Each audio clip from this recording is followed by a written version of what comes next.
Fabio Palumbo ta' 44 sena minn Sqallija nżamm arrestat wara li tressaq il-qorti mixli b'importazzjoni ta' droga. Huwa tressaq il-qorti wara investigazzjoni intensiva li għamlet il-pulizija fl-aħħar jiem fejn ġabret informazzjoni li kien se jsir trasferiment ta' droga f'pajjiżna. Fil-qorti nstema li kmieni s-sibt 12 ta' Awwissu il-pulizija bdiet osservazzjoni fuq trailer f'Taqali u li fih kien hemm żewġ persuni. Il-prosekuzzjoni komplet tajt li kien hawn li l-akkużat niżel mit-trailer pakket iswed fidu u telaq minn fuq il-post b'taxi. Hawn il-pulizija saqet wara taxi fejn interċettaw lill-akkużat f'San Pawl il-Baħar.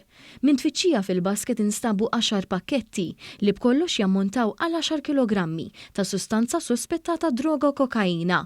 Jirriżulta li fis-suq id-droga ġib il-valur ta' xejn inqas minn 1.3 miljun euro. Quddiem dawn l-akkużi Palumbo wieġeb mhux ħati u ma talabx għal ħelsien mill-arrest.